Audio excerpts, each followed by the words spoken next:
Um, okay, got it. Um,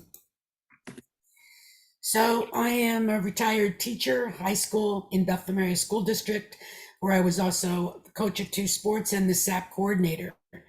I spent 8 years as the on the board of directors for the Pennsylvania Association of Student Assistance Professionals. And I just want to welcome everybody and tell you that 90 people registered for this training. So I think we chose the right topics that were definitely on everybody's mind or many people's mind. At the completion of this educational event, you'll receive a survey. Please complete it and return it back to Tracy at the center. She's our administrative assistant, and she will then send you a certificate of attendance. And many of your school districts, I know, will give you hours for having attended. I don't know that about all the districts, but I know it about many that I am familiar with working with. Um, so what we're focusing on today is post-pandemic resiliency, restoring ourselves and our students and families, also post-traumatic stress and post-traumatic growth. So without further ado, I'm going to turn it over to Georgia, who you have actually a nice copy of her impressive portfolio and what she's been doing. And she is very young and is going to be doing great things. I can't wait to follow and hear what she does.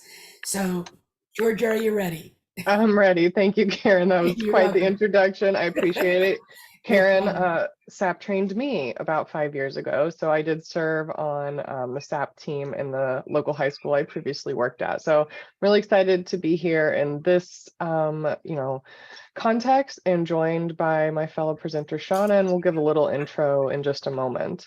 Actually, right now, we'll just dive right in. So I am a Georgia Baumgartner. I'm a school psychologist as well as a licensed psychologist. I am SAP trained, and I'm currently the Director of Community Education and Engagement for Shanti Project. So Shauna and I are here with Shanti Project today to bring you this content. And Shauna, I'll let you give a little intro yourself if you're able. Thank you, Georgia. As Georgia mentioned, my name is Shauna Williams. I am a presenter and trainer with Shanti Project. I have just recently started with Shanti, and before that I was working within the United Way with Resiliently High Valley, working within the community and working on lots of collaborative materials that we could pass out to community members and curriculums. Yeah, so as Shauna said, she is joining us with Shanti Project pretty recently, and it's super exciting. She's also young, and we're going to be doing cool things together. So it's fun to be here. It looks like pretty much everyone has joined this Zoom call with all the Zoom etiquette we know we've learned over the past 2 years. You know, cameras mostly off, sounds off. So we ask that you continue that. But if you do have any questions, we want to hear it or see it in the chat. So Sean and I will both be checking the chat here and there. So if things come up, please don't hesitate to ask. We know it's Zoom. We'll try to be as engaging as possible. We also know it's Monday morning. But like we said, we're with Shanti Project, and our mission through Shanti Project, which is a local nonprofit, is to teach social and emotional resiliency through the practice of mindfulness. And we really envision, along with so many of our partners, resilient communities that are nurtured by individuals with self-awareness and compassion, regardless of their histories and past experience. And so we come to you with that lens, and we hope that we can offer some information, some new insights through this morning's presentations. We have about 2 hours in this time together, and if we feel like we need to cut some things, we'll try to do that. We want to respect everybody's time, but also approach this with the understanding that, this is what we feel is really important. We hope you can take some info from it as well. So today we'll be covering, as Karen kind of alluded to, the impact of COVID on students, teachers, and families, thinking about post-traumatic stress, but really focusing on post-traumatic growth and how to instill some daily practices that can help you care for yourself, but also care through others. And we're really going to think about emotional intelligence as part of that. And we'll link it to the practice of mindfulness as well. We are a mindfulness-based organization. That's what we do. So you'll hear some different things on mindfulness because we do feel that that is really critical to taking care. And so we're actually going to start with the practice. And I do recognize that it is Monday morning. I'm sure you're all, looking into your emails, trying to figure out what is going on for your week.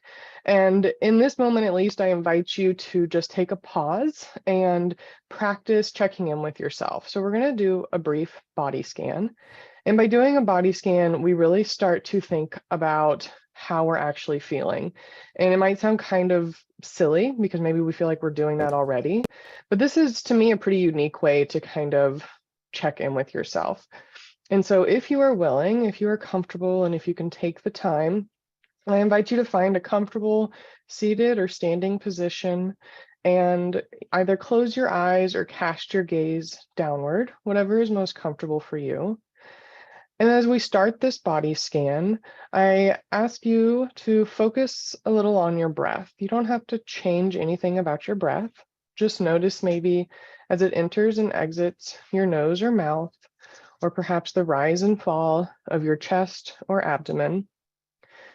And as you notice this breath, just recognize that this breath is considered an anchor. It's something you can come back to anytime, even if that's throughout this presentation, you find yourself becoming distracted. You can focus on your breath to bring yourself back into the present moment.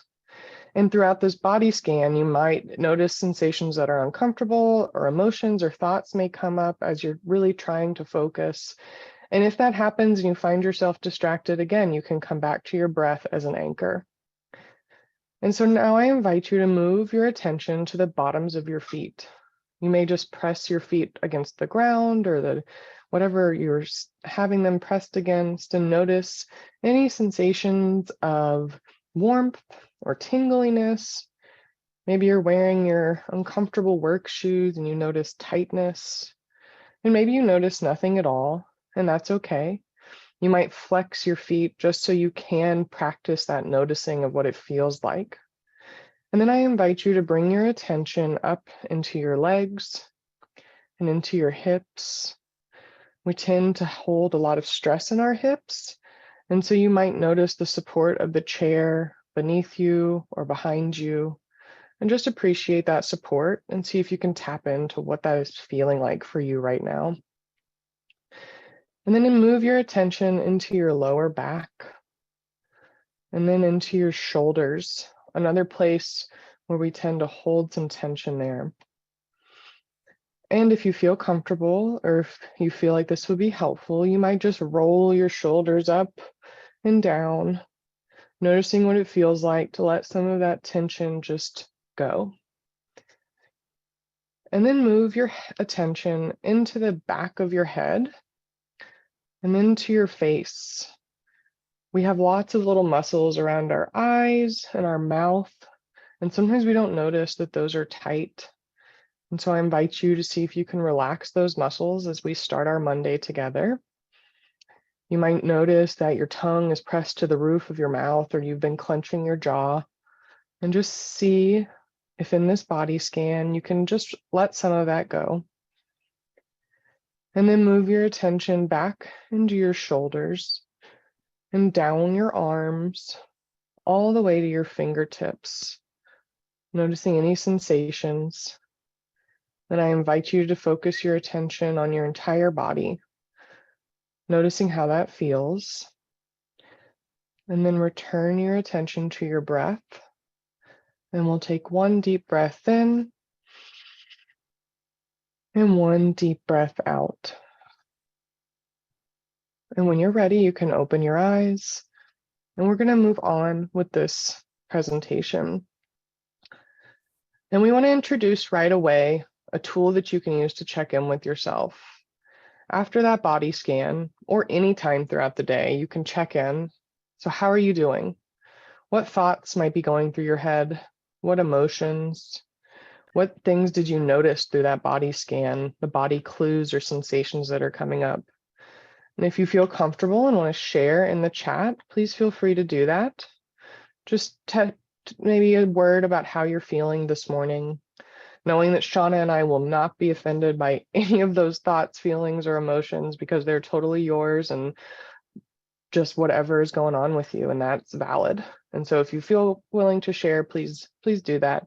I know I woke up this morning feeling And Mondays are hard for me. And so I like really felt tightness in my chest and had to make sure that I pushed through and worked into my routine the ways I know I'll start to feel a little bit better. And so even coming into this, taking some breaths and checking in with myself was really important.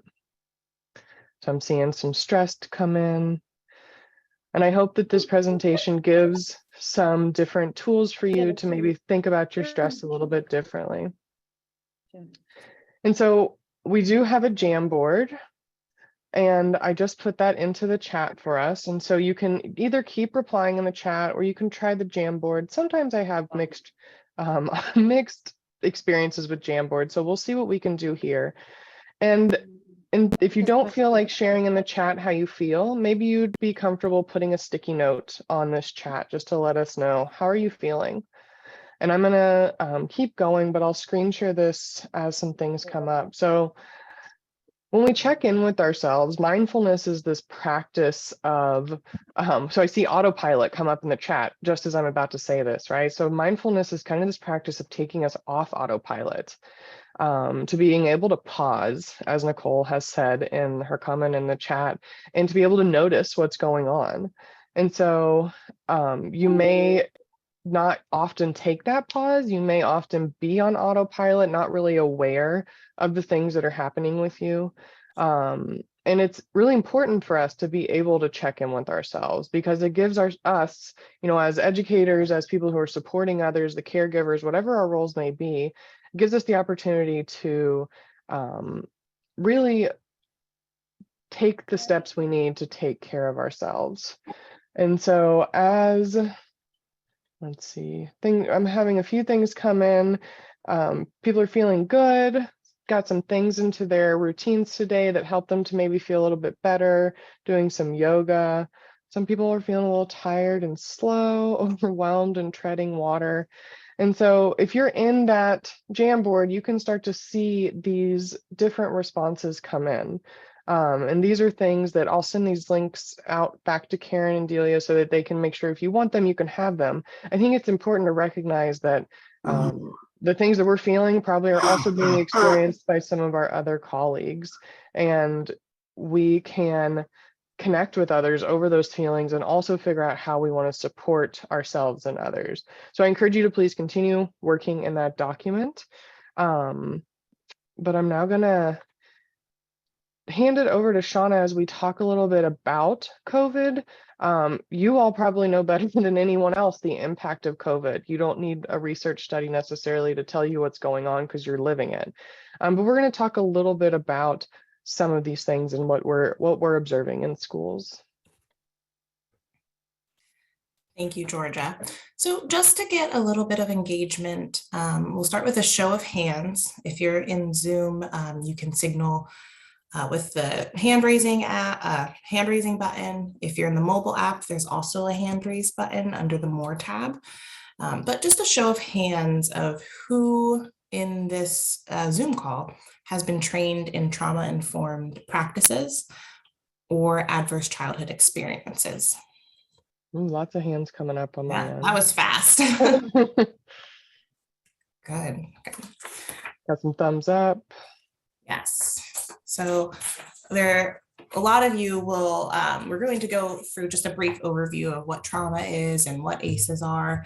So a lot of you will have already heard this, but it's a great foundation to start with as we move through this presentation. So with all the dissonance and disagreements in the world today, I think we can all agree on one thing, that the world has changed, and it is just continuing to change every day all around us. We see trauma and adverse childhood experiences are extremely pervasive in today's society, and we know that they can impact childhood development and school performance. So we have some statistics here. 30% of children experience one ACE. That's just one ACE. 14% of children experience 2 or more ACEs, and 61% of adults have experienced at least one ACE. In the midst of COVID-19, we can expect to see numbers rise in children and adults. And these are just numbers that we're able to document. It's probably far more than what we have here. So many of you raised your hand to acknowledge that you have been trauma informed. And an easy way to understand and remember what trauma means is defining it with the 3Es. So individual trauma is an event, series of event, or set of circumstances that is experienced by an individual. So an easy way to remember that is trauma is an event that an individual has experienced, and it has lasting effects on how they function and their physical, social, emotional, and spiritual well-being. In the ACEs study, ACE is an acronym. It stands for Adverse Childhood Experiences, and this originated from a joint study between the CDC and the Kaiser Permanente Healthcare Organization back in '95.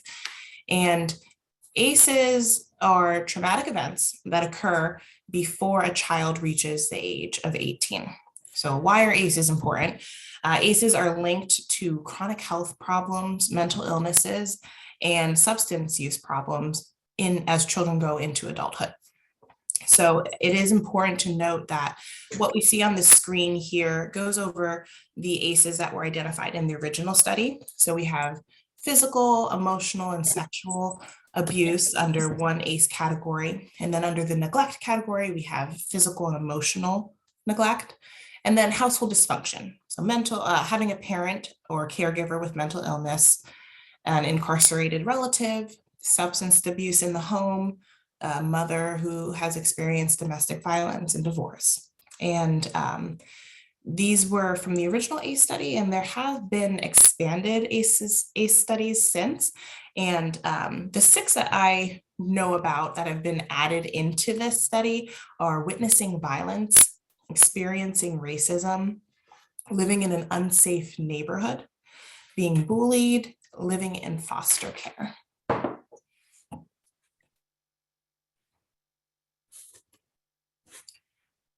So the way that trauma links up with ACEs, as we sort of just touched on a little bit, was that if you have these adverse childhood experiences before the age of 18, it can link to other issues in adulthood. So toxic stress from ACEs can lead to changes in how your brain develops, can produce symptoms of dysregulation, hyperarousal, sensory sensitivity, avoidance, and dissociation. This has an impact on how your brain works, your cognition, memory, visual processing, and it can lead to aggressiveness with other children, academic and social challenges at school. And oftentimes it kind of shows up out of nowhere, and it can be very little things that set these aggressive behaviors off. Thank you, Shauna. So good overview there of our ACEs and, quick review of trauma and how trauma might impact us. And we'll get into a little bit more of that too, but another show of hands. So I've made sure everybody's hands are down, your Zoom hands. How many of you think COVID might be considered an ACE or might be something that's going to be an adverse experience, either for our children or for the educators and adults? All right, I got hands going up all over the place. Thumbs up to a few hand claps, right? So we're thinking about what we're actually living in, right? So Shauna did a great job telling us that, this comes from, ACEs comes from this earlier research that was completed, and it really focused on health and how these experiences impacted your health. So it was done by these insurance companies, but it helped us better understand those long-term impacts. So now we're literally in the midst of this ongoing pandemic. We're seeing all these different things happen. And I think it makes sense that we might view COVID as an ACE. Now, I'm not, it hasn't necessarily been included in an ACE study, so I'm not saying that that is the case. But if we think about ACEs and we couch COVID into the context of adverse childhood experience, we know that COVID is associated with increased uncertainty and stress. And Shauna already gave a great overview of how stress can impact us in different ways. And I'm going to read through these, and I want you to think about whether or not you've been impacted in any of these ways, you've experienced these impacts, or Perhaps you've noticed it in the parents you're working with, the families, other educators, or certainly our students. And so when we see that chronic toxic stress happen, we might see an increased fight or flight response. And I'm going to talk a little bit later about what that looks like and what's happening in your brain. But we might also see black and white thinking, which is a thinking trap where we think it's either good or bad, it's one way or another, and there's really no gray, there's no room in between. There might be a narrowing of attention. And so maybe you've experienced when you're stressed out or where you notice someone else is, it's really hard to see any of the other options, any of the positives happening in your life, and everything seems to be kind of filtered through this gray lens. Or for me, it often comes through as like irritation, and then everything irritates me. There's nothing that really helps me get back on track when that chronic stress is just continuing. Forgetfulness might be something you notice. Your brain's maybe pulled in all kinds of directions, and you just are losing some of the details. And because there's this high level of stress, it's hard to remember everything. And it can be difficult planning or thinking ahead. And so again, we'll talk a little bit about the brain, but that's what's happening in the thinking part of your brain. And when we're in chronic stress, especially, that toxic stress that's impacting our cognition, as Shauna said, it really does make it harder for us to be organized in our thinking, to plan and think ahead into the future. We might have a difficult time regulating our emotions or making decisions, as I've said, or you might start to feel a loss of power and control. And I certainly experienced that in myself, I think, but also saw it in individuals I was working with who maybe struggled with just not knowing, right? We all inherently kind of want control over our lives. And in the midst of maybe the worst parts of the pandemic, I think we really felt a lot of that loss of power and control. Many of us maybe experienced having to work online for the first time, and things we used to be really good at didn't come so naturally. And it was just frustrating in the day-to-day to be in that space. And so we did see a lot of hands come up for people who have had some trauma-informed practices, trauma-informed care training.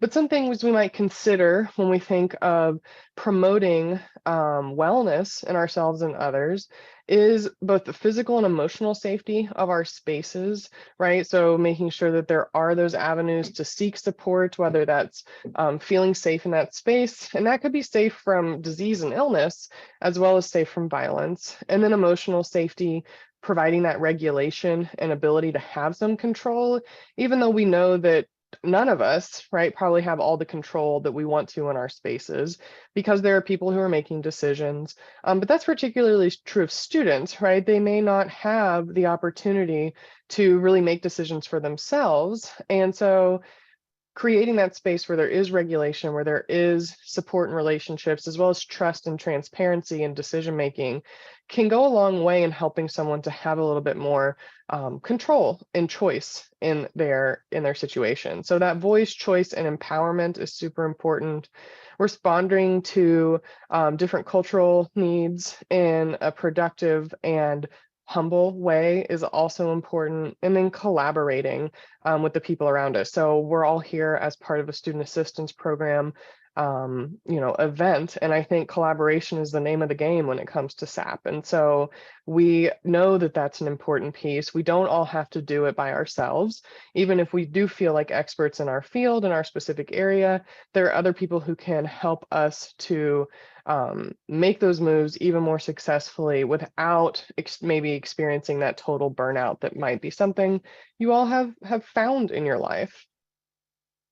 So I'll hand it back over to you, Shauna, to kind of talk about what some of these different responses might look like at different ages, because you all are probably here working with different age groups. And so it can be important to understand what a trauma response might look like in those different ages.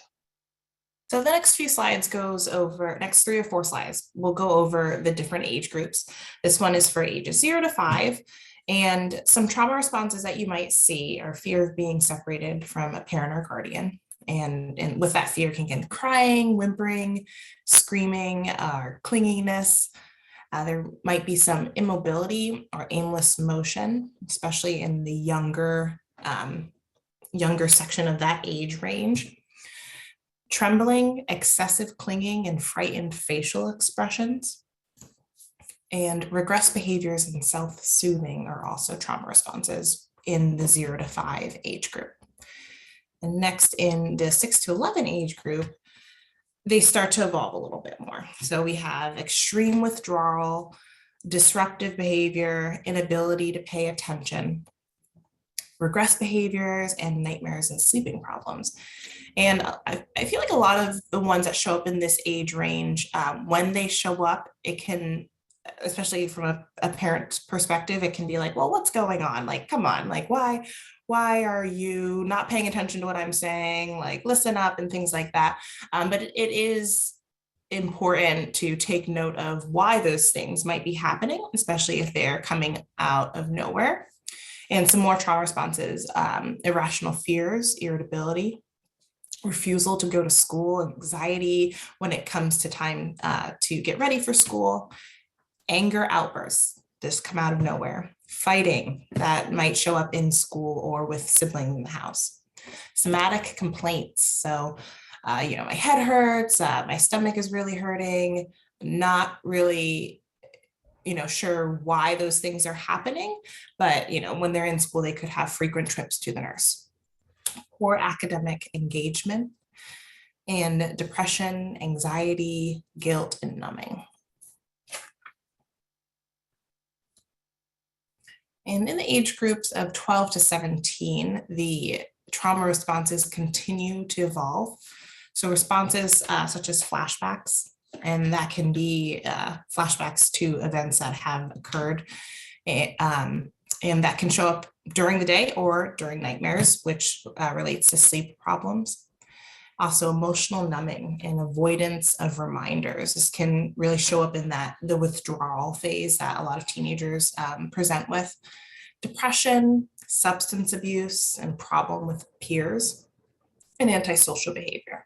And having antisocial behavior and problem with peers can kind of be either on the same plane or on different planes, because depending on who children are engaging with when they're in school, that can lead to, the introduction to substance use and things like that. And then the antisocial behavior can just be completely avoiding people or doing more to get attention that turns other people away from them. And in addition to those things, there's withdrawal and isolation, continued physical complaints, somatic complaints, suicidal ideation, confusion, guilt, and revenge fantasies. And by this time, as the trauma responses just continue to evolve, they come into adulthood. And Georgia touched on a lot of the trauma responses that you can see in adulthood. And just to go back to some of them, the black and white thinking, narrowing of attention, and I think there was difficulty regulating emotions. And it can show up in forms of exhaustion, confusion, disassociation, and numbness, just kind of shutting yourself off to the world. So these terms here are very specific to those who are in helping professions. So we're just going to go through them and see how they relate to what we do. So the first one, we have compassion fatigue and secondary traumatic stress. So compassion fatigue is fatigue or emotional distress or apathy that results from constant demands of caring for others. This is something that is kind of a no-brainer, and it happens no matter what when you're working with students, clients, or even as a caregiver, someone who takes care of a family member. Parents experience compassion fatigue. There's that constant need that others might have, and that you would be filling that need leads to compassion fatigue. And then if you have compassion fatigue to a certain point and it gets to be too much, that leads to burnout. So burnout is when that compassion fatigue shifts to overwhelming exhaustion. and can become cynical and detached from those who you're helping. And you just feel kind of like throwing your hands up in the air and like, what's the point of all this? Am I even doing any good with what I'm trying to do? And then from burnout, that can lead to vicarious trauma. So vicarious trauma is traumatic stress behaviors and emotions that result from internalized events experienced by others. Once you hit this point of having that vicarious trauma, this can even cause you to just question the very reason that you do things. It can change your worldview, and it can really not just turn you off to the work that you do, but really turn you off to the people that you're helping. And you can do a complete 180 with your line of thinking. Thank you, Shauna. So obviously lots to consider there. And I think it's always nice to look at that developmental component of how trauma can impact us at different places in different ways. And I appreciate, Shauna, that you're able to speak from a parent perspective too, and add that insight, because most of you are probably playing more roles than just providing care to the people that you work with and for. And so you may see these things coming up in different parts of your life that are not just work related. And so I already foreshadowed to some extent that we talk a little bit about the science behind stress and what's actually happening in your brain.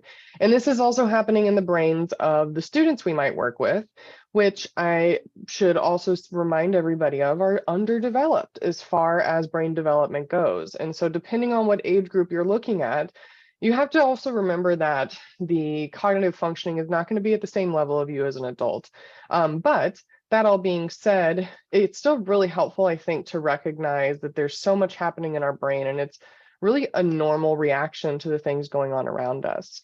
And so we teach this as Shanti Project. We teach this as part of our mindfulness curriculum because we think it's really important for everyone to understand how our brains are working and how they're trying to keep us safe in high stress situations.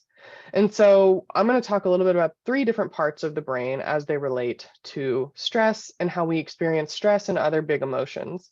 So we're talking a lot about stress right now because we're thinking about ACEs, we're thinking about trauma, we're thinking about this return from the pandemic, if we can call it. I mean, obviously it's not over, but we are very much back into some old habits.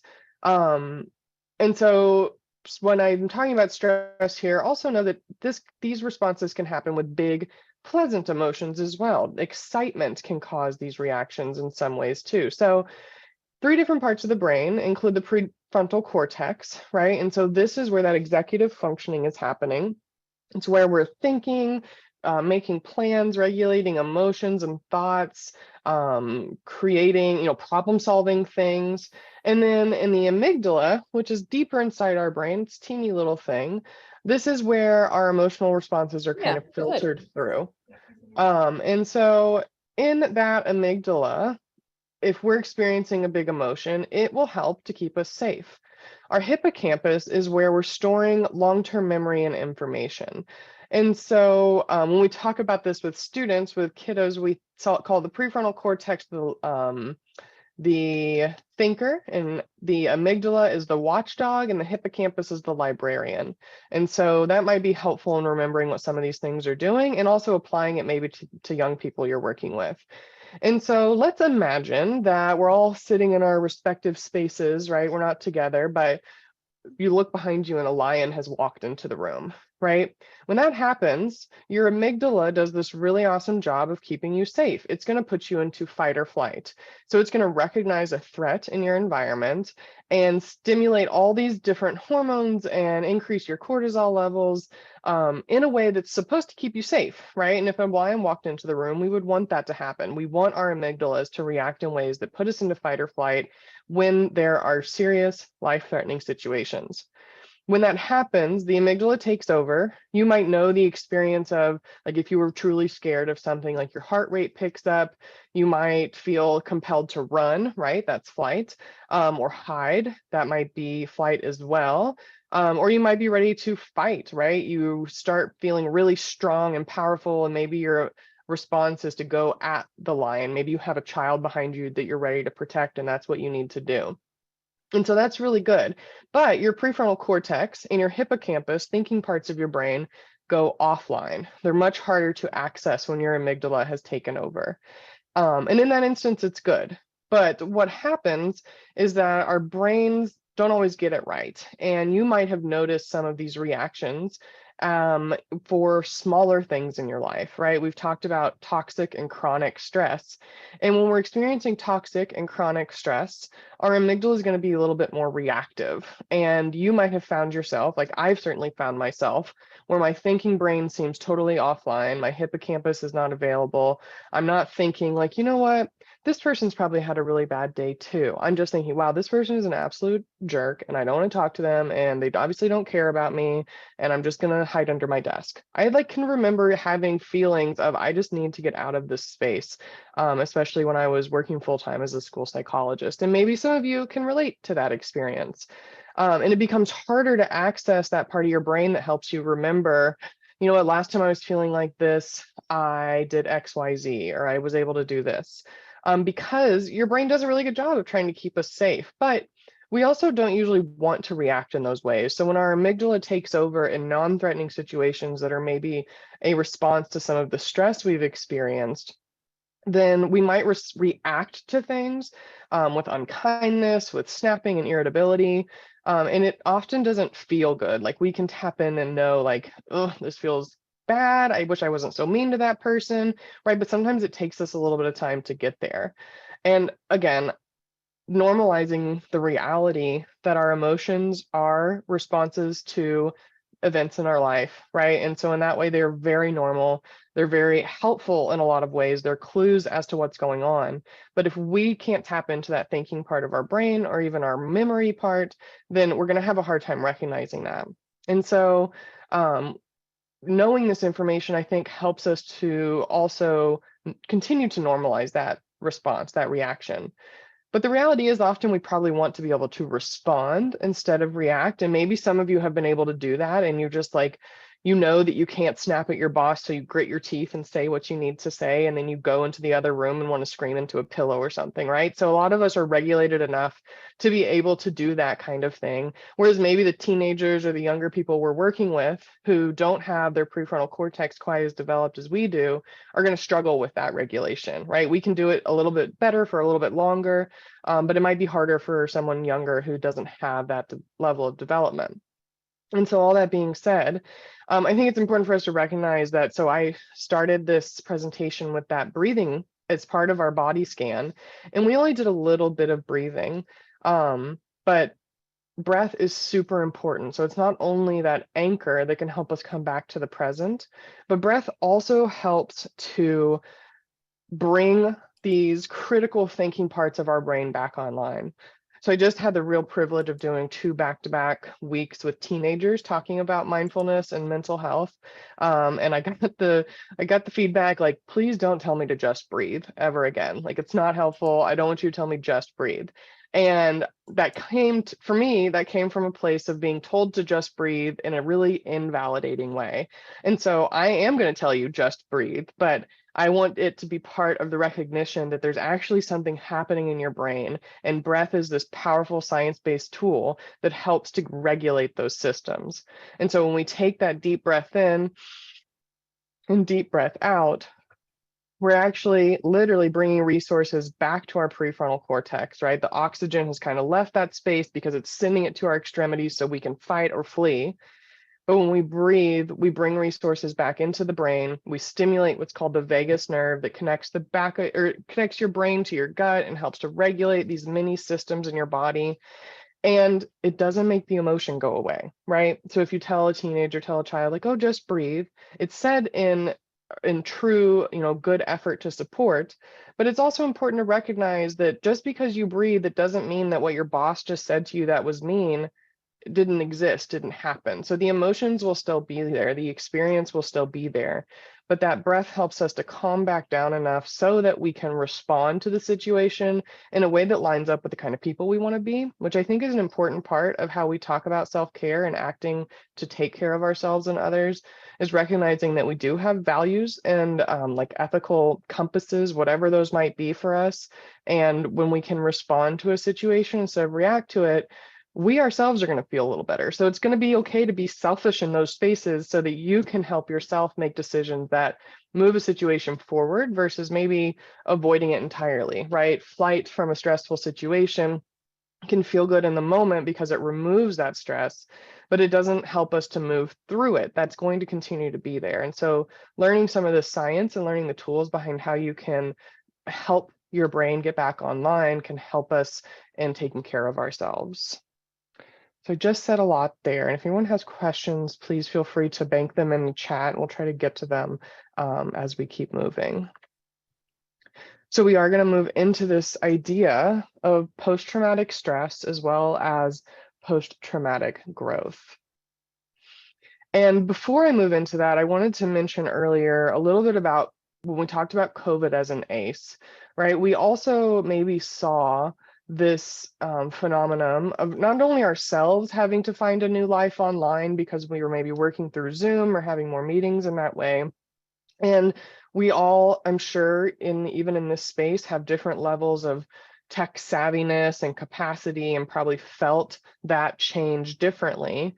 But we also need, to recognize, and Karen and I talked a little bit about this as we were planning this, what was going on with our young people who were then put on these online learning environments, whether it was a short-term or long-term, strategy. They had in those spaces, they were maybe just with their family and siblings. They were not connecting with their peers the same way, right? And so there were fewer opportunities for them to practice social skills. And you don't have to raise your hand, but you can maybe reflect yourself if you notice that coming back with any of the kiddos that you're working with, that, or maybe even some of the adults, that some of those social skills where there were these abilities to problem solve and collaborate and negotiate, now that we're back in face-to-face, it feels like some of those things, they didn't come back in the same type of, with the same type of veracity as maybe the rest of our needs had to come back into. So there were fewer opportunities to practice those social skills for all of us.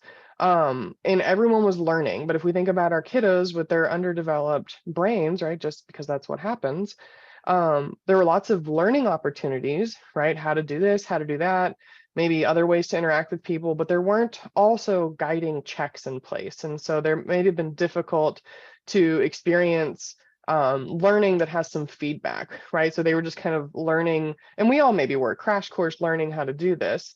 And just imagining that impact on our young people who are used to some structure and feedback in that space and had to really do it on their own. And so they were forced to be these digital citizens without really having that knowledge. And that's true for all of us. But I think it also plays into how we returned into this space and what that means for either growth in certain areas and some deficits in some skills, just simply because we didn't have the opportunity for that social connection. And in that vein, some of our youth probably found other ways to connect socially, and that might be through online gaming or some other strategies. I know the teenagers I work with use Discord a lot. They're on Roblox. They're like all about games. And I've noticed too that, teenagers are in this stage of identity development. And I do speak a lot from that high school perspective because that's what I do. But if we think about how thinly spread maybe some of their identities kind of could have been over this time, they had opportunities to connect online with different people, to see different things. And so while that identity development is just normal and natural, there's just this whole different exposure to different identities that I think was maybe exacerbated to some extent by our online use. And that's not necessarily a problem, but I do think it creates more and more questions, more and more things to explore, without there always being those supportive structures to help and to check in a safe and supported environment. So I just wanted to come back to that when we think about COVID as an ACE and how it maybe has impacted some of our kiddos before we move into this idea of post-traumatic stress and growth. So post-traumatic stress disorder. Firstly, let me say that I am not here to diagnose anyone. I'm not encouraging you to diagnose yourself. We've already talked about how people respond to trauma and stress, and so these symptoms are not going to be new or surprising. But if we think about how stress and trauma might be diagnosed in a clinical setting, right? PTSD is typically where we go to. And so maybe you're like, I don't have PTSD from COVID. It's not a thing. But you might experience like, hey, you want to jump on a Zoom happy hour? And for me, like my chest tightens up, right? I'm not saying that's a trauma response necessarily, but it is me re-experiencing like, oh, that was kind of like not the best time. And I don't want to do that again. I don't want to be back in a space where I'm doing happy hour on Zoom, right? It just brings back these really weird kind of emotions that I think we're all going to maybe experience and take some time to process. But post-traumatic stress disorder is a mental health condition that lasts months or years, and is triggered by some type of traumatizing events. And again, we've run through some of these things already as far as stress responses. And so this can look like intrusive memories or avoidance, negative changes in thinking and mood, right? So that narrowing of attention, like nothing is good, or that black and white thinking where it's only this or only that, might have changes in physical and emotional reactions. So we might have experienced that the amygdala becomes super reactive to things, and partly because there's this chronic stress where we're not getting back to a regulated state. And so that amygdala takes over super quickly to keep us safe. And this might happen more when we're stressed or triggered, right? And so when we responding to a traumatic event with these negative and intense emotions is a normal response to a huge disruptive event. So COVID was a huge and disruptive event. It still continues to be huge and disruptive for so many people. And so we see PTSD as a diagnosis. Remember, I'm not here to diagnose, just to help to create some context. But when that experience affects your day-to-day living and has long-lasting repercussions, it's important to seek the support of a trained mental health professional. And so that takes us back a little bit to some of the terms that Shauna mentioned around burnout and vicarious and secondary stress and trauma, and how we are taking care of ourselves so that those things don't create long-lasting repercussions, right? I think we all probably noticed that people left education, people left all kinds of professions over the past year or so because they recognized either this was not sustainable, I need something else, whatever it may be. We all had our different reasons, but that is an impact on your day-to-day living, right? When you feel like you cannot continue to do your job for those things, we find ourselves in burnout, we find ourselves exhausted. And so, with here at Shanti Project, and maybe in your own organizations, we think it's really important to focus on the things that can be done in the day-to-day to take care of ourselves. And Shauna will be able to talk a little bit more about that, because we want to be able to make sure that those chronic stress levels that maybe we're experiencing can be brought down to this kind of regulated state where we can respond to things. And so switching over a little bit to the idea of growth, because I think that's where we need to continue orienting ourselves, right? It's so easy to see through that gray lens all the things that are feeling really hard and really difficult for us. But it's important to recognize that many of us do have a level of resiliency built in, right? You're all here. You got into Monday morning and you joined this Zoom call. And I think in a lot of ways that shows the resiliency of you as a person, even if you're not feeling great, right? And I still am looking a little bit at these jam boards, and I'm seeing a lot of tired, overwhelmed, stressed, like we have a break coming up, so that's really exciting. But you're still doing something that is helping you push through. And I hope that you're recognizing that there's a lot of growth in that. And so maybe even if we consider COVID as this traumatic experience, and again, Shauna defined the traumatic experiences for us, and it's at the individual level. So the person next to you in your office or sitting next to you wherever may have experienced it very differently. And that doesn't mean their experience is the wrong one or your experience is the wrong one, because it is an individual event, right? And how we kind of interpret it and how it impacts our life. The same with post-traumatic growth. And so some of us may have already experienced some positive changes that come out after COVID, right? Or another traumatic experience maybe that you have experienced in your life. And so this occurs when there is that event and it challenges the core beliefs that we have. And so for COVID, if we think about that, we might think, okay, you know, I was really good at my job. I did that and the other. And then you moved online and like, wow, actually, I'm not very effective. I'm not good at that. It challenges your core beliefs about yourself. You endure some type of psychological struggle. You might feel burnout. You might feel exhaustion. But then you might also kind of pivot in a sense through that struggle and find a sense of personal growth. And that could look like recognizing that, you know, giving yourself 20 minutes to read at night is helpful for your health. It might, you see here these 5 different ways that people make meaning out of their experiences that can guide this, include appreciating life, right? So I'm just really happy that I am able to go into this job and work with the people that care about children and others the way that I do. You might build increased relationships, positive relationships with others. You may see new possibilities in life, develop some level of personal strength in some way, like, wow, you know what, that was hard and I did it. And you might experience some spiritual change. And so spirituality does not have to mean religion necessarily or religious connection. It could mean, you know, I'm really connecting now with nature a little bit more, right? So we had this time where we couldn't hang out with our friends all that much, but we could get outside and walk a lot. And so maybe some of you found this different connection with the world around you. And that in itself can be considered a spiritual change. It's something you connected with fully that you started to tap into in a mindful way that helped you see like, this is good for me. This is growth.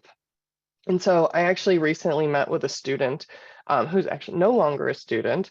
I got to see her recently, and she like the first time I saw her, she walked into the hallway, and I was like, wow, that's a really cool outfit this person has on. I had no idea it was a student I knew. And she eventually came over and was like, Dr. B, how are you doing? And she's like 21 years old. She's rocking it. And she had a really hard time in high school, and I talked with her a lot. And so as I was kind of prepping for this presentation, I really thought about her a lot because she's come through a really difficult time with her family, struggled with friendships, her own mental health concerns, but she's found this way to endure that psychological struggle and find this sense of personal growth. She started powerlifting. She's like rocking it in college. Has new relationships with friends and significant others, and has limited those more toxic relationships that really created maybe some of those challenges to her core beliefs and those experiences of a traumatic event. And so in so many ways, you know, she has grown throughout her experiences, and that is post-traumatic growth. And we can all start to think about how maybe that applies to us, right? But also recognizing that just because we are experiencing growth, that doesn't mean that we didn't struggle. And I think that sometimes, you know, we compare our struggle to others, and it makes us feel like, oh, we're not allowed to struggle, we're not allowed to be vocal about it.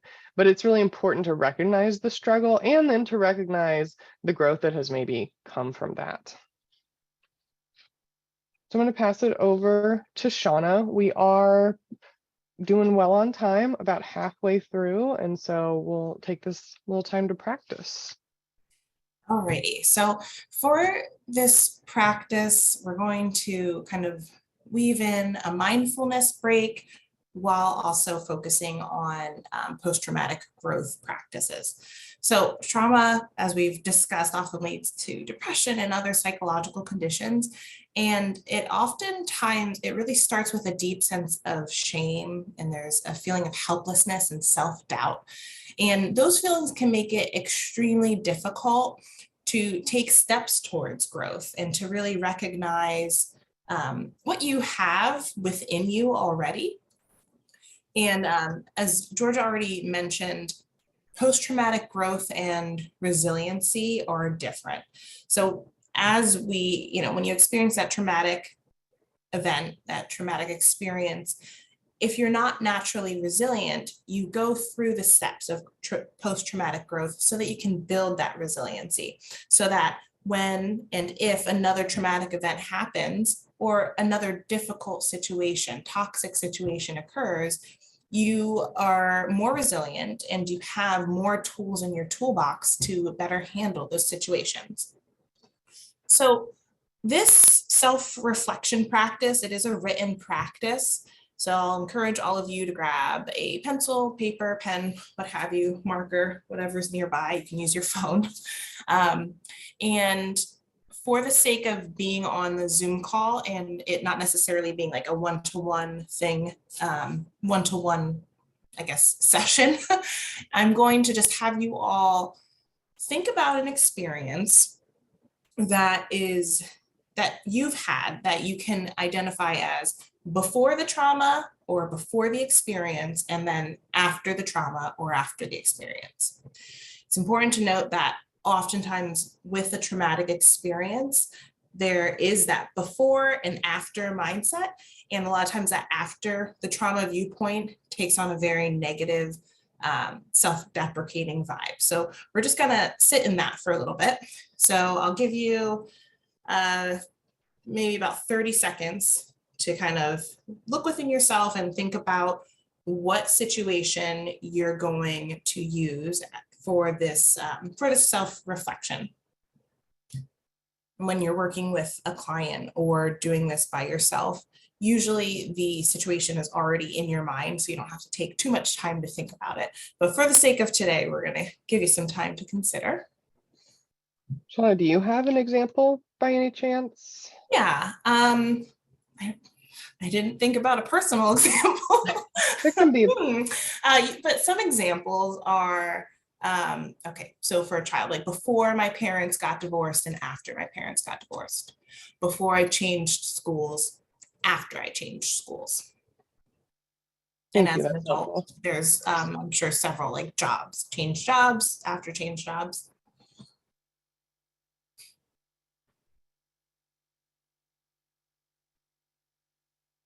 Okay, just a few more moments. Okay, so once you've identified what you're going to focus on during this practice, if you want to write it at the top of your paper, you can, just to help focus yourself and help remind yourself of what you're working towards. And the first part of this will be starting with breathing. So you can put your pencil down and you can sit comfortably with your eyes lowered or your eyes closed, whatever feels comfortable for you.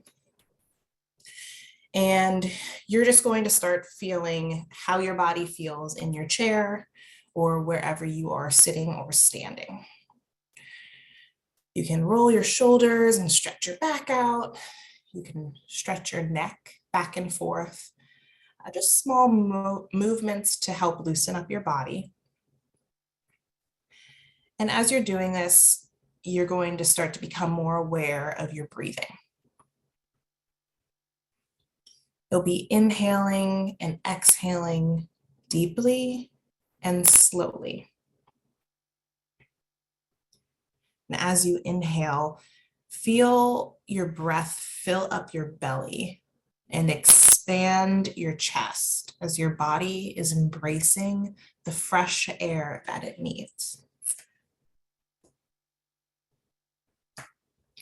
When you exhale, observe how that breath feels. Observe which parts of your body start to relax as you release the air that has served you and that you no longer need.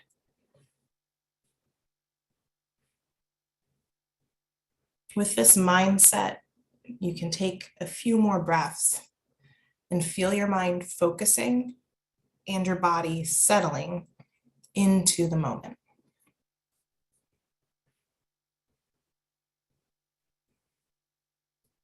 As you are focusing and settling, commit to yourself that you are going to be present in this moment, and that you are going to be kind and truthful with yourself in this moment. And you'll enter this moment with open-mindedness, curiosity, and appreciation. And when you feel ready, you'll open your eyes and pick up your pen. So at the top of your page or in your mind's eye, you will recall the traumatic experience. And the first task will be to write down some things from before the experience, specifically 5 personal strengths that you had before that experience happened. Oftentimes we think of strengths that only relate to ourselves, but a lot of times our strengths can relate to others. Some examples are loyalty, being a good listener, being empathetic, and some more personal ones are being disciplined.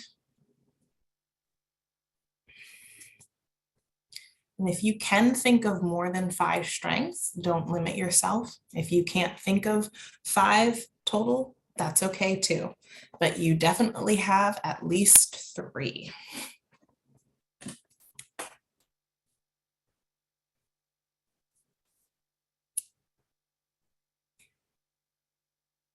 Now, from the list that you've made or that you're making, which strengths did you use to get through that traumatic experience?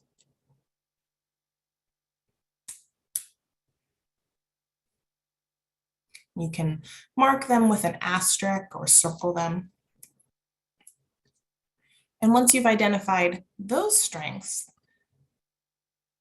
you'll consider, as you worked through the traumatic experiences and began the journey towards healing, what new personal strengths did you develop? And that can be either deepening the strengths that you already had or completely new ones that you didn't even think that you had. And then you'll want to write those down.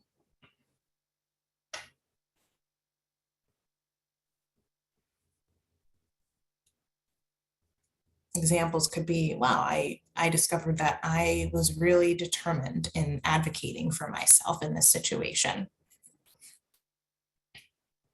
And the best way to finish this exercise is by free writing about your new strengths, and not just like how they showed up in your life, but also how you felt writing them down, and maybe other ways that you've seen them show up in your life since that traumatic experience happened.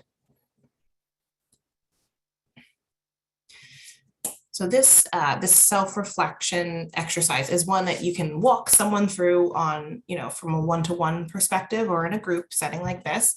And it's really wonderful to even just do by yourself, and it can range for a big time range in how long you can spend doing this. But it really does allow one to reflect on the traumatic event with a more positive and strength-based perspective. And doing this can really quickly show you that you have more tools in your toolbox than you may have realized.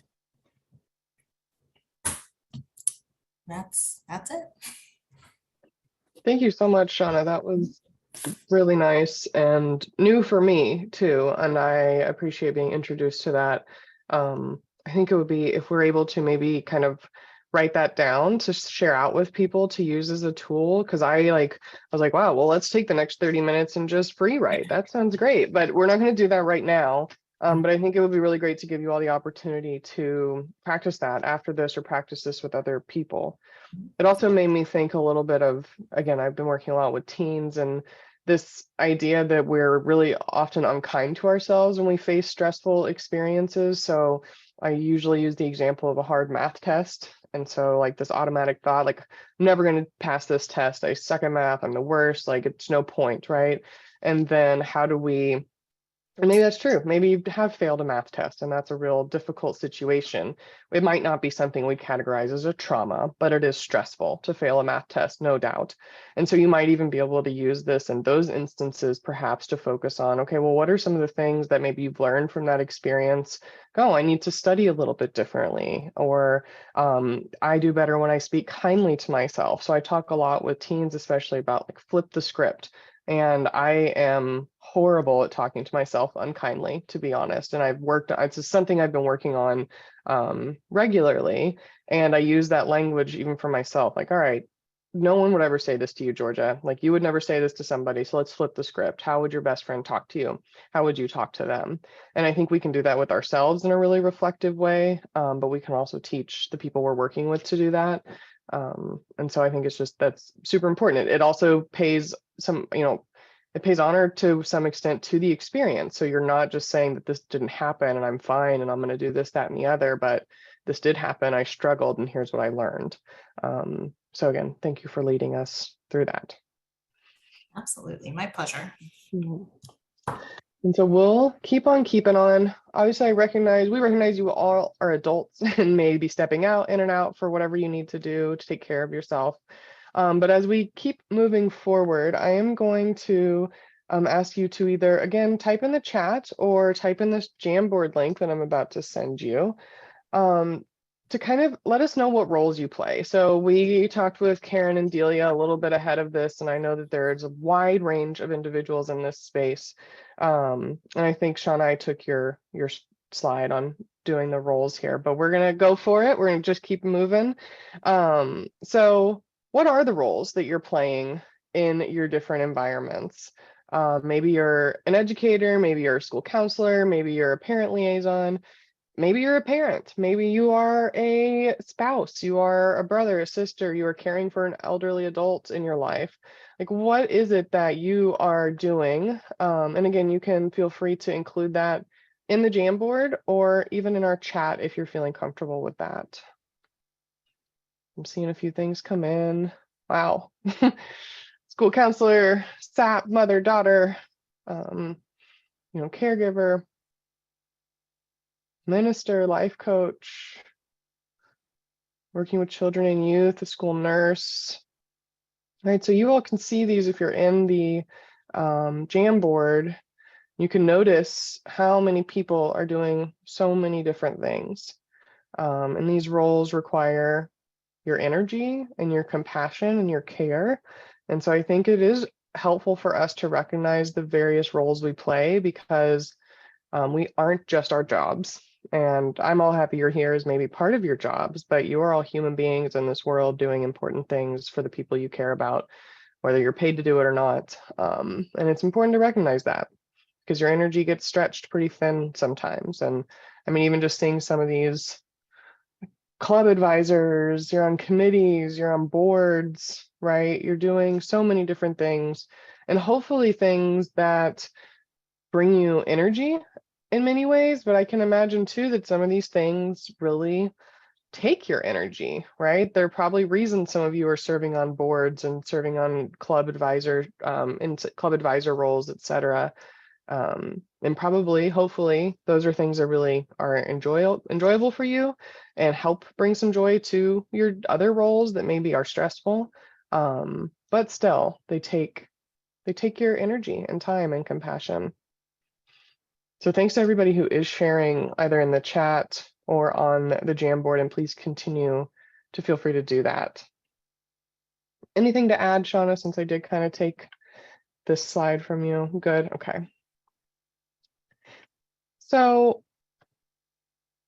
this whole presentation is about how we're cultivating our own emotional intelligence. And I think a lot of that has to do with, one, first understanding the science behind what's happening when you experience a big emotion. So the ability to understand and manage your own emotions, but also the emotions of others. And I think that understanding helps us to gain some perspective so that we can take the time to practice compassion, to practice empathy. And we're going to talk a little bit about that. But I'm going to walk us first through a little practice that sometimes we do with our students too, but you can also think of for yourself. And so when we think about our own identities, right, we can kind of envision them as an iceberg. So when we look at an iceberg, we see the tip of the iceberg above the water, but we really don't see all the other things going on underneath, right? We don't know if that iceberg is miles deep or if it's, melting and is going to no longer be with us for long, right? We don't know what's happening under the surface often unless we dig. And the reality is that we might know, people aren't going to always know what's under the tip of your iceberg, and that's okay too. But what they might see at the tip of that iceberg is that you are a hard worker, you are a good parent, you are organized, you're a leader, right? They might observe personality traits, behaviors, things that you've made public, right? They might observe you in your roles that so many of you are listing within this Jamboard. But on some days, those things might look a little bit different, and the tip of your iceberg might look like you're having a hard time staying regulated, you're stressed, you're overwhelmed. That might make it so that people see like, wow, she's really hard to talk to, or stay away from that person, they're biting people's heads off today, right? You're angry. And those are observable things. And in states of chronic stress, sometimes those reactions, because our brains are trying to keep us safe in some way, those reactions can start to feel like are us, right? Who we are, or who at least other people are observing. And so there's this thing that we do called the fundamental attribution error, where if we're stressed, overwhelmed, or angry, it's because of other things happening to us. But if Jill next to me is stressed, overwhelmed, or angry, it's because she's a mean person, right? And so we attribute external situations to our own internal feelings for ourselves, but we don't give other people that same benefit. And so think about that as we're going through here, right? If you're feeling or looking stressed, overwhelmed, hard to talk to, or angry to those around you, what else might be going on? What if they had that whole picture? And that whole picture might look like small things that are happening in the day to day. So you ran into traffic on the way to work and you were late and you had a 7:40 meeting that morning. And so late really didn't feel like an option. Maybe your family's experienced some money problems, or there's been a fight with a significant other in your household. Maybe you're providing care to a loved one with mobility needs, and or an elderly adult, as I've seen some of you in the Jamboard mention, right? Maybe you've experienced health concerns, or someone in your family has. You might have just gotten a diagnosis that feels scary and overwhelming. Maybe you have inconsistent childcare, right? And you're worried because, the teachers at daycare keep getting sick and having to be home, or their daycare closures because of COVID exposure, whatever it is. And so then what do you do? Because you still have to continue to work, right? Maybe there's been a loss in the family that's really hard to work through. Maybe you've experienced your own mental health needs. You maybe so deep in this iceberg, right? Some of these things might not be as easy to bring up or easy to see, but you're struggling with your own, maybe depression or anxiety, or reactions to trauma in some way or another due to your own experiences you bring to the table. So your childhood may look different than somebody else's childhood, and that's just is what it is. And so your experiences that you bring in are going to be different. Whatever happened regarding your own mental health needs, your childhood, or any trauma you've experienced can shape the way that we respond or react in situations. And so that might be what we end up seeing at the tip of the iceberg. But no one wants to be judged by their worst day, right? You may have had the experience where a parent comes in really grumpy and angry and like ready to fight. You're like, wow, that parent is mean and they're pushy and whatever else. But that could be the judgment of their worst day, right? And not really taking into consideration everything else that might be happening. And so we teach this iceberg approach, especially with older kids. So I've worked with some middle schoolers and high schoolers to do this, so that we can kind of start to take perspective. If we know this about ourselves, we know that, yes, what we're presenting to the world is because of all these things going on inside, or at home, or externally, right? It then maybe helps us to pause a little bit faster and take the time to connect with others, right? And so that is super critical, and it helps us to connect more fully with ourselves, as well as take better care of ourselves. And we can do that with others. We can work to understand those around us. First, recognize, as I've already said, that we're not going to know it all, and that's okay. You probably wouldn't want everybody to know all the things underneath your iceberg either. Sometimes that can be really intimate and personal, and you don't want to share that with the world. And that's okay, because as humans, we can take that perspective. We can zoom out, we can consider, okay, this person may be coming to me with more than I can see. And I also want to add in here that we've talked about this trauma-informed approach, and that is not to say that we look through the lens of everyone has been traumatized, But we look through the lens of recognizing that the person next to me is human and different and coming into this space with a different experience. I don't need to know their trauma to know that they're different and they're going to maybe react differently and not share everything with me. And so it's okay to not know it all, because we might see at the top of somebody else's iceberg, right? This person's really acting out of character, right? Maybe it's your boss or a colleague or a family member even. And typically they're bubbly and happy and supportive, and they come in and they're like, I need this on my desk by so-and-so o'clock. And if that doesn't happen, then we're going to really have a problem. You're like, whoa, what is happening here, right? There's anger, there's resentment, there's what else could be going on? And so if you're noticing this, right, instead of having that initial reaction of like, wow, that person's a jerk, that person doesn't like care about me, you might try to zoom out and think, what else could be going on? And maybe there's some things that you're going to know, like, wow, I can see that they spilled coffee all over their shirt, right? No one feels good doing that. It does impact your mood. But there may also be the experience of having a hard time getting to work. Maybe they've just received some negative feedback or constructive feedback that feels negative, because remember, when we're stressed out, we see things through this lens that makes it difficult to see alternatives. So we might have narrowed thinking or black and white thinking. So if that feedback wasn't inherently and obviously good, then it may be perceived as bad, right? That black and white thinking. And when we get negative feedback, you all may know this, I certainly feel it. It takes a little bit of time for me to reconcile it with my own self-concept. And so I have to kind of take that moment to pause. And if we're already stressed out, we may have a hard time doing that. Maybe this person has experienced a new health diagnosis, or as I've seen with some of you all, like caring for an elderly family member. That can be one, surprising if it comes from, it's not something you expected to be doing, but also a strain on your family and resources. You might see that, oh, you know what, I think their child is really struggling in school or with their own mental health, having unanticipated family care needs, not sleeping well, right? So I'm sure all of you in this space are getting your 8 hours of sleep every night and waking up feeling super refreshed. But we know that sleep is really critical to our cognitive and emotional functioning. And so I'm not going to talk about it today really, but as kind of a freebie, if you're trying to improve your sleep, I encourage you to look into some sleep hygiene resources that can help you in setting up your sleep environment so that you can practice good sleep hygiene strategies. One of which I find very difficult to do, putting my phone down before bed. I am the person doom scrolling on Reddit before bed, and it certainly does not help me sleep. And it's a constant work in progress for me to remember to set that boundary for myself, because I do know it helps me feel better.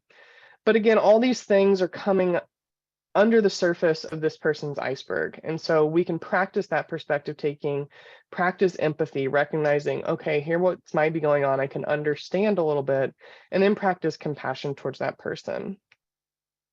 So what is empathy anyway? And how does it relate to compassion? Maybe you've heard a little bit about this, but I think it's really important in the context of emotional intelligence.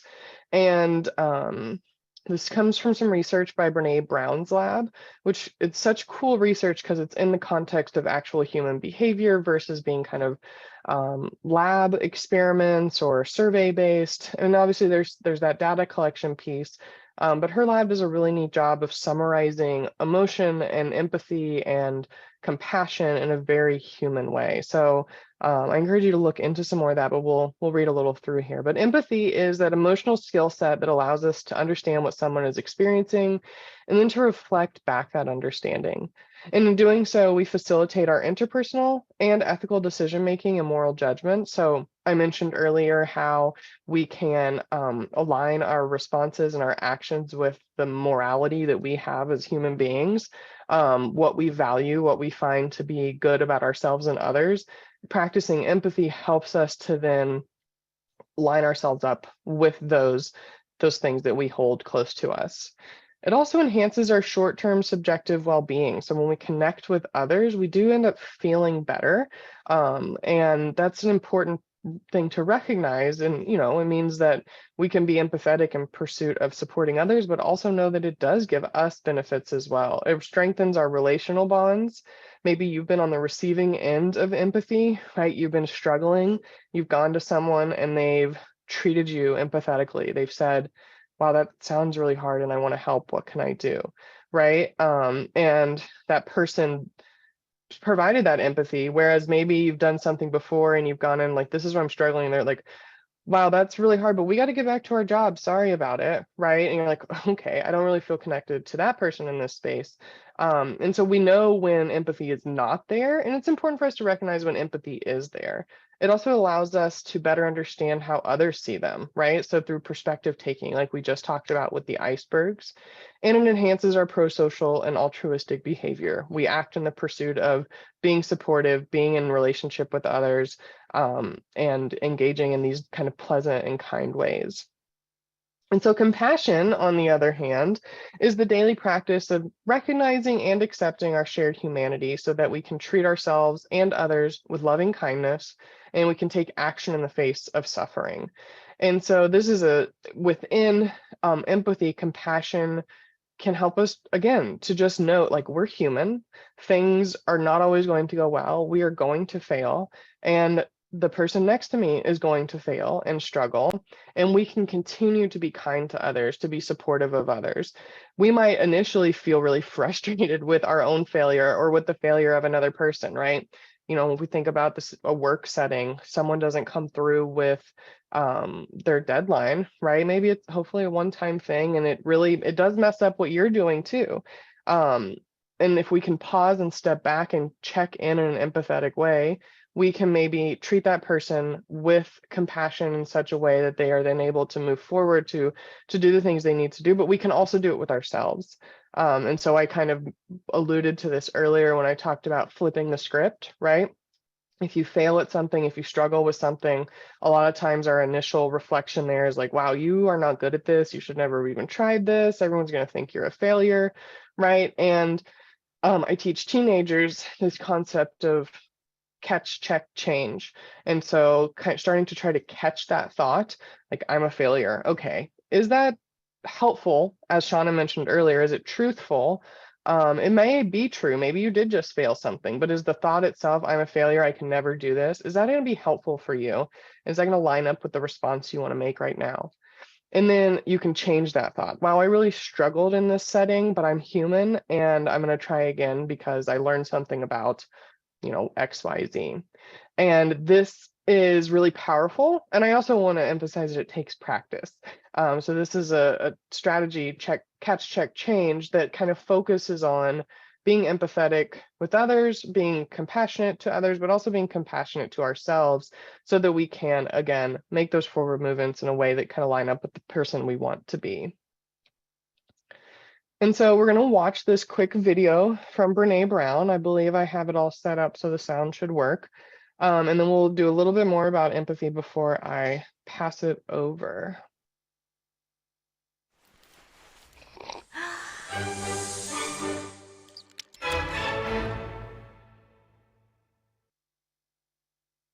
So what is empathy, and why is it very different than sympathy? Empathy fuels connection. Sympathy drives disconnection.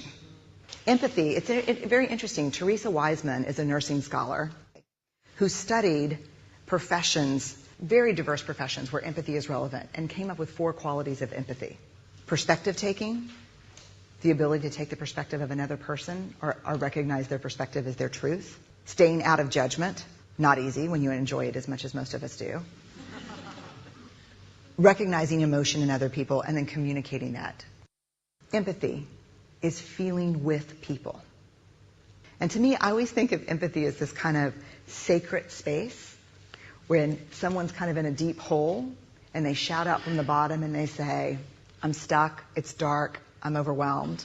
And then we look and we say, hey, you climb down. I know what it's like down here, and you're not alone. Sympathy is, ooh, it's bad, no, you want a sandwich? Empathy is a choice, and it's a vulnerable choice, because in order to connect with you, I have to connect with something in myself that knows that feeling. Rarely, if ever, does an empathic response begin with at least. Yeah. And we do it all the time. Because you know what? Someone just shared something with us that's incredibly painful, and we're trying to silver lining it. I don't think that's a verb, but I'm using it as one. We're trying to put the silver lining around it. So I had a miscarriage. Oh, at least you know you can get pregnant. I think my marriage is falling apart. At least you have a marriage. John's getting kicked out of school. At least Sarah is an A student. But one of the things we do sometimes in the face of very difficult conversations is we try to make things better. If I share something with you that's very difficult, I'd rather you say, I don't even know what to say right now. I'm just so glad you told me. Because the truth is, rarely can a response make something better. What makes something better is connection.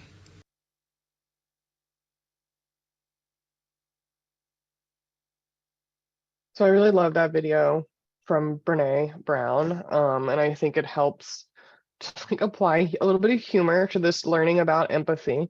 But she mentions how we can support others using empathy from a nursing scholar named Teresa Wiseman. And I actually was reading Brene Brown's Atlas of the Heart over the summer and kind of learned about some of these things in her writing. And so it includes perspective taking, like we've talked about, staying out of judgment, so using that opportunity not to judge someone or to say at least, right? Recognizing emotions so you can connect. That's that empathetic piece, communicating our understanding about the emotion, even if we don't think we've really experienced it. Maybe we haven't experienced divorce or can't really call up the emotions about a loss in the family, but we can still communicate our understanding. Like, wow, that feels really hard. I just don't know what to say here, and I'm here for you. In practicing mindfulness, which is what we've been cultivating throughout this, right? Emotional intelligence and this ability to check in with ourselves, practice perspective taking, and take care of ourselves through that process is the practice of mindfulness. It also includes active listening, so that if this person is coming to you to tell you about something they're struggling with, you are not working to try to fix that for them necessarily, but you are here to listen to them and be with them in that space. And so as I was reading this over the summer, I like literally as I finished the chapter on empathy, I had a friend text me because we were going to go float the river. And I'd invited him and his family, and he let me know that his grandmother had just died. And he was devastated. He literally used that language and talked about how far away he was from his family, and also himself recognizing, like, I'm glad she's not struggling at this point. She's found, she's at peace now. But it was out of nowhere for him and his family. And I'm a psychologist, and I still struggle with how to respond to grief. I think maybe some of us can maybe do that, or some of you may relate with me. And it's hard because a response is not going to be the fix, like Brene Brown says. And I think that was important for me to remember. And I ended up being able to say to him, based on my own just as I finished reading this, that I'm so sorry to hear that. It's really hard. And I asked him if he wanted to tell me about her, because he obviously felt very passionate about his relationship with his grandmother and that how wonderful of a woman she was. And I said that I can only imagine wonderful things, but you don't have to tell me about her. I'm just here for it if that would be something you want to do. And so I tried to think, what would I need in this moment? Take perspective, understand how he was feeling, communicate that understanding, and then just be there to be an active listener. And he's also a psychologist and said, right away, like, that was the most beautiful response I've ever gotten, and thank you for that. And to me, that was just really powerful. It was helpful for me to continue practicing empathy in a way that lands with others and is actually supportive, and not just like as just a check-in or how is it. It was really meaningful, and I learned from it, and I wanted to share that experience with you all as well.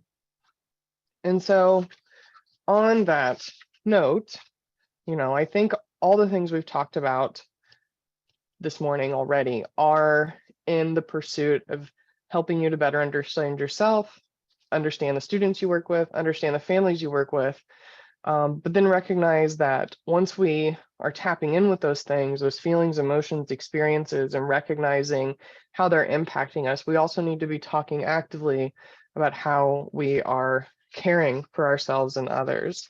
And so I know Shauna was having some difficulties with the computer, but Shauna, if you are on now and want to take over, I'm ready to hand it off. All right, yes, I am back. So we'll do another engagement with the Jamboard exercise. And Georgia, if you don't mind putting that in the chat. And this is just to encourage you to share with us. You can put it in the Jamboard or the chat, how you practice self-care. This can look very differently depending on who you are. Some folks have the idea of self-care being like, more, aesthetic things, physical things.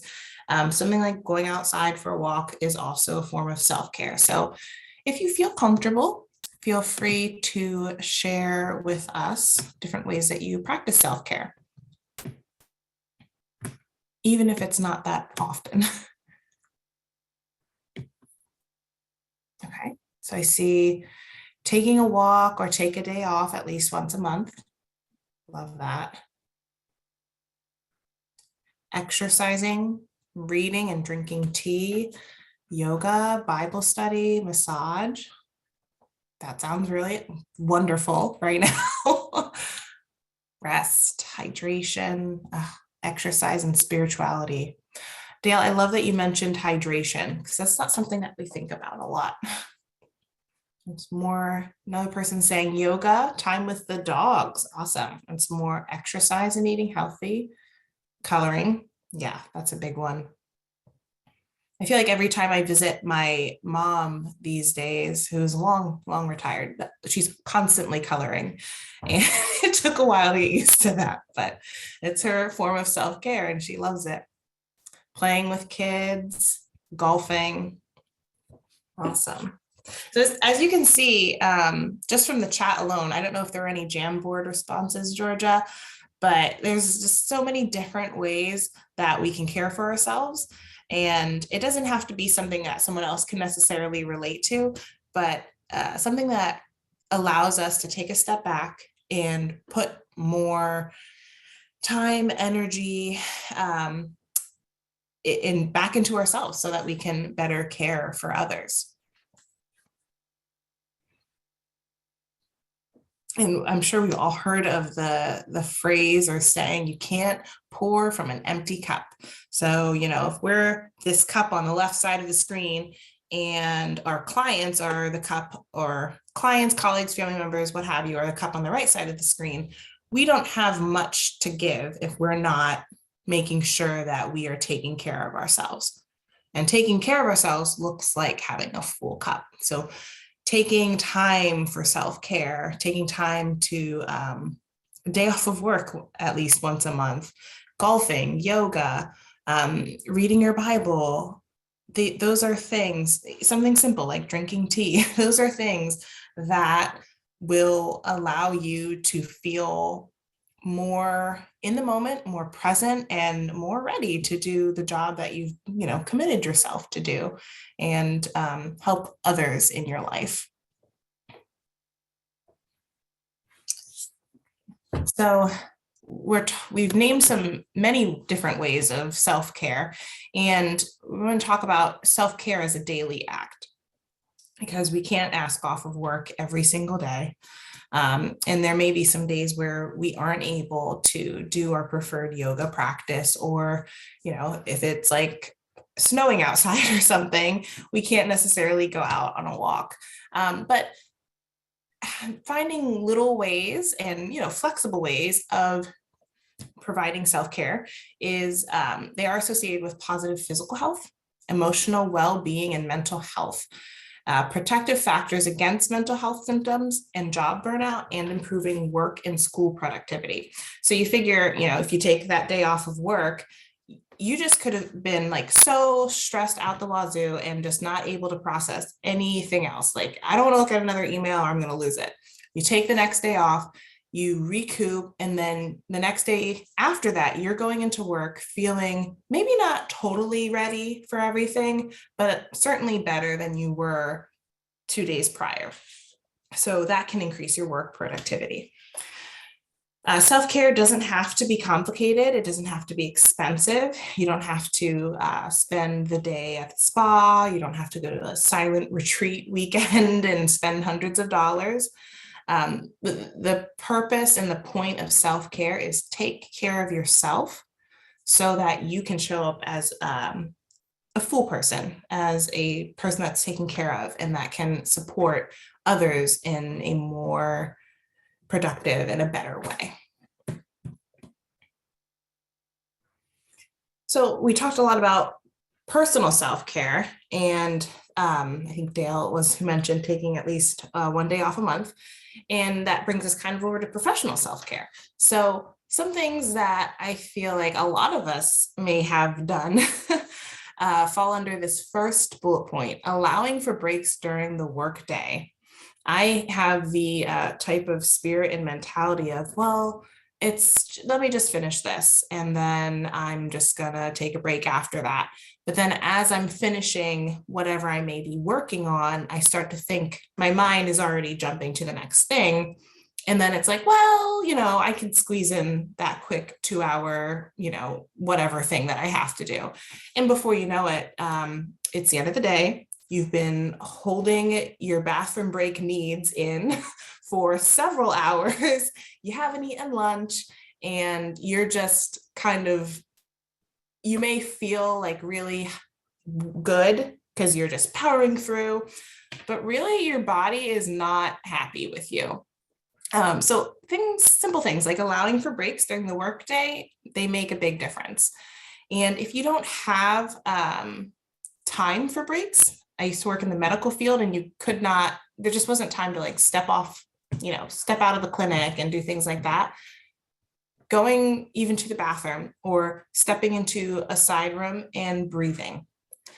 Take some breaths. And this isn't just breathe, but this is just breathe with knowledge of what it's going to do for you and how it's going to renew you. More ways to practice professional self-care.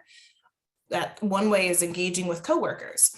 And I am a big supporter of engaging with coworkers who have positive perspectives. So I don't think that you have to engage with everyone that you work with in the same way. And if you feel strongly about that, it's important not to push yourself to be like, well, I'm just going to be the one that everyone likes, when there isn't always, healthy situations or healthy relationships within the workplace. So being able to find, 1, 2, 3, 4, however many coworkers that you can really connect with and speak with in tough moments is very helpful. And part of that engaging is participating in projects or tasks that are interesting and rewarding, and getting that sense of self from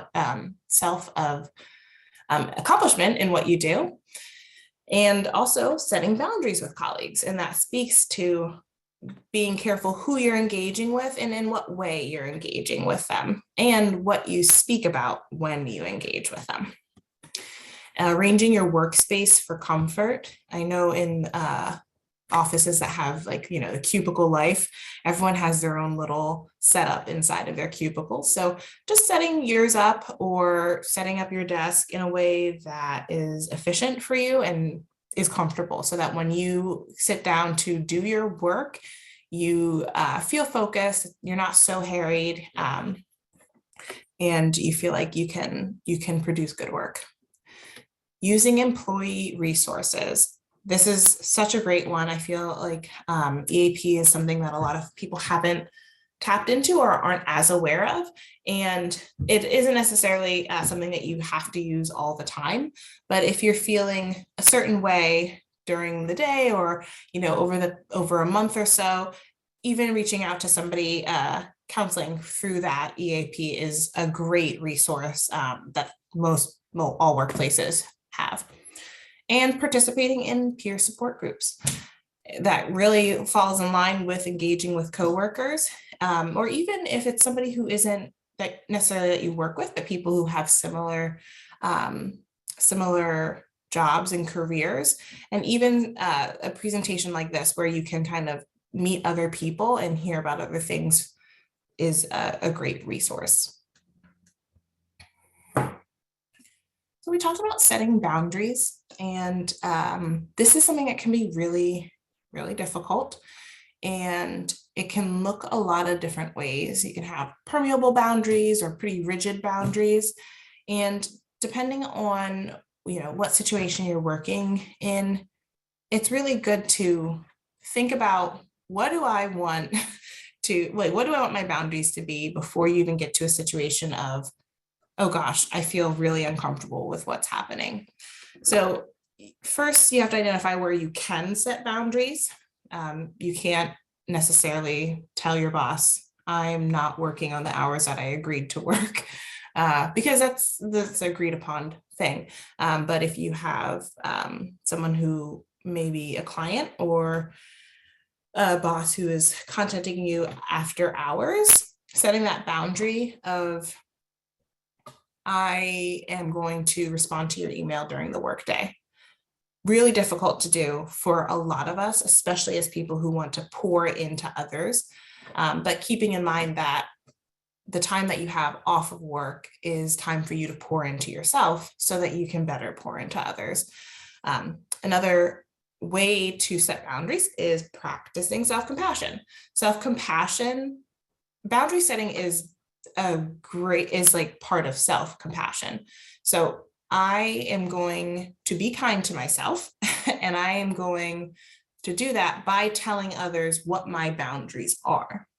And that is a better way to start than getting to the point of where you feel uncomfortable with something that may have happened.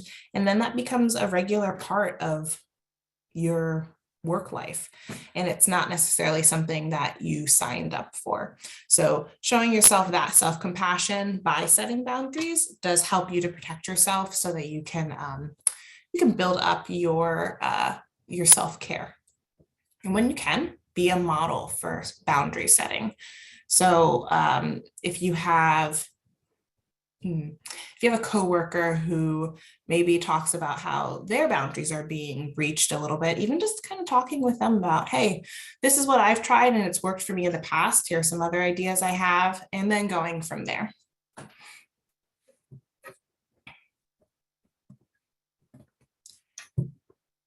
Okay, so for these are some practical mindfulness tools, and this goes into setting your own practice.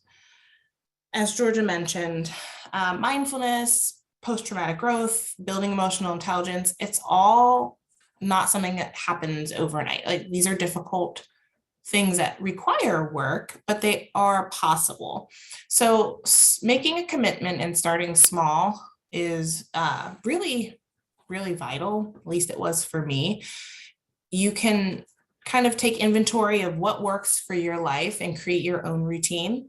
And starting small, starting your day out with, in bed, even before you get out of bed, take 3 deep breaths. And that could be your very first practice that you start. And those 3 deep breaths can propel you out of bed so that you might feel more ready, more complete to go through your day. You can set an intention for your day.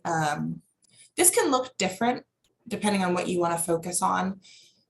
So for me, an intention that I could have for my day, knowing that I just came back from a vacation, kids-free vacation, and was jumping into a busy Monday, my intention, which I didn't set, which I should have, was I am going to appreciate being back with my family and being able to be here with them.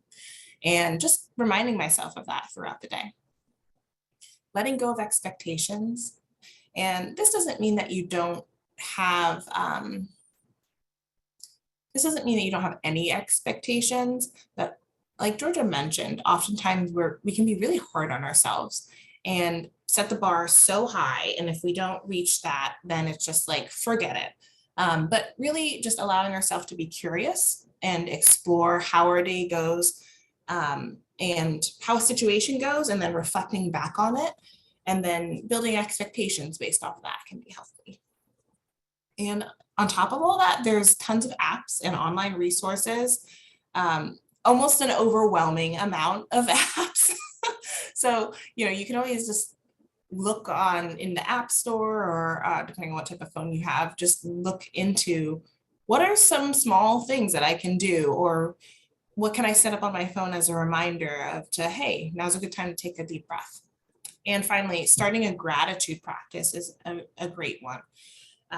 Gratitude, being grateful for others, can immensely increase your satisfaction in life, because you are showing, in a way, you're showing that compassion and empathy. And that can relate back to what you do in everyday life. And Georgia just dropped in the chat that there are some great resources on Shanti's website. So be sure to check it out. Okay, so this slide just goes over some mindful moments, and we talked about taking some breaths before you get out of bed in the morning. One that I have started doing is a second one. When you're at a red light, you can notice how your body is feeling. Taking a deep breath will help loosen a lot of tension areas. And I was amazed by how effective this one was, especially as someone who does a lot of driving every day. This is a great one that you can really just practice on the go. You can take some mindful bites at meal times. We do this in my family. It's very fun with picky eaters, but really just taking some time to appreciate where my food came from. Like, first, what does it taste like? Where did it come from? What did it take for it to get to me in this form? And that lines up with gratitude as well. You can notice new things in your everyday environments. So instead of going through life on autopilot, taking that time to be present in the moment and see a house that you might not have ever noticed, even though you drive by that road every single day. And another one is finding objects you come into contact with on a regular basis and thinking about what they do. So I have my coffee cup here. I can touch this object, pause, take a slow inhale and exhale, and be present in the moment. I can be so thankful for this drink that wakes me up in the morning. I can be thankful that I am able to have this and afford it and things like that. And just taking a breath and saying thank you for many of the things in your life and showing gratitude in that way. Thank you, Shauna. I am going to progress it. I just wanted to Yes. add before we do our practice to close that, we've kind of finished up these practices focusing on how you can be supporting yourselves and filling that cup.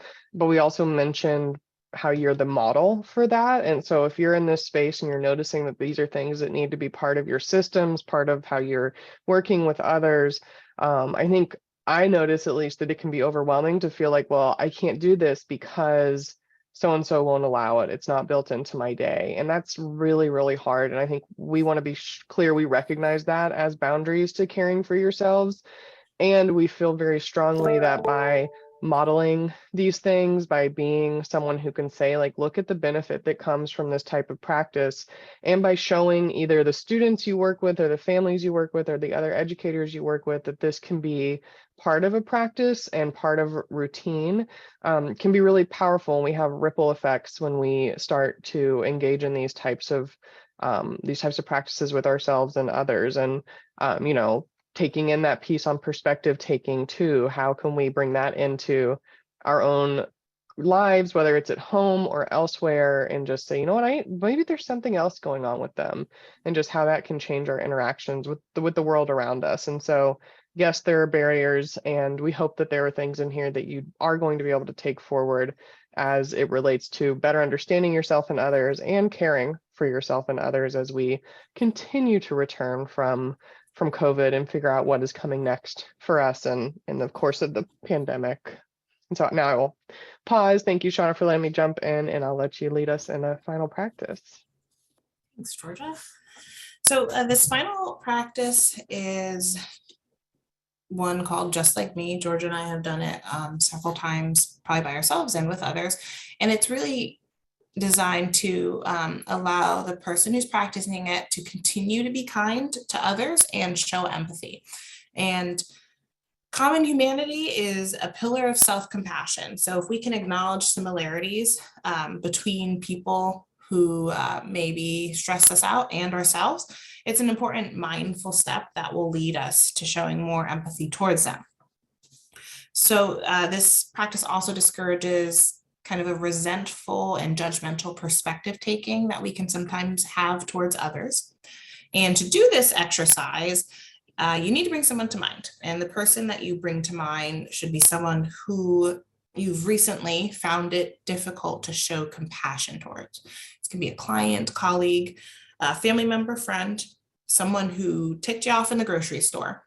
But the first few times that you do this practice, it will be easier to do like after that event happens, because it takes some time to get out of that judgmental place. But eventually, hopefully, this is something that you will be able to tap into discreetly in the moment, and it can help bring you out of a place of the judgment that you're in that moment. Okay, so as you're doing this exercise, we're just going to remember that we're all human beings with unique histories. We all crave attention, recognition, and affection. And above all, we all crave happiness. Taking a deep breath in and loosening up our bodies, feeling that fresh air fill us up and renew us, and then breathing out the tension. With your attention geared toward the other person, tell yourself, just like me, this person is seeking happiness in their life.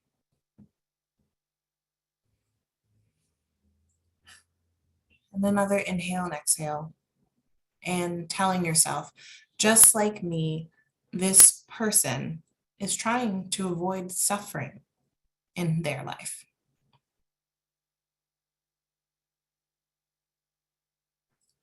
And just like me, this person has known sadness, loneliness, and despair. And breathe through that reality. Just like me, this person is seeking to fill their needs. And lastly, just like me, this person is learning about life. The power in that practice is that it allows us to first acknowledge what happened between us and another person, or what may be happening. Allows us to show empathy, and depending on how egregious of an event it was, it can bring us to a place of forgiveness, and forgiveness is powerful. Thank you so much, Shauna. I love that practice. So we do have 5 minutes, and we do still have so many of you on this call. I'm so excited about it. If anyone has questions that they want to pose in the chat, I can't really see everybody's screen, so the chat's probably the best place to pose it, or you can send us a direct message if you prefer not to send it to the whole crew. But if anybody have any questions, we'll hang on here for the next 5 minutes, but we are really just so grateful to be here and to be able to present some of this information.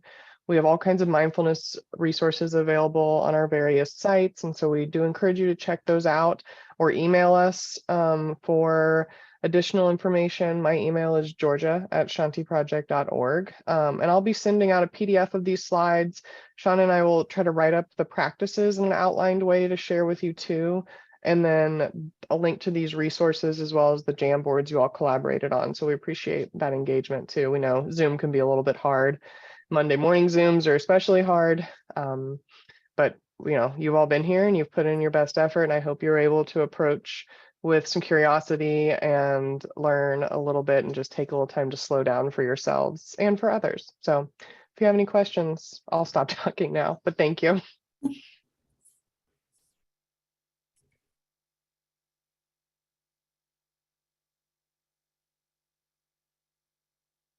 Otherwise, have an awesome day. Enjoy your week.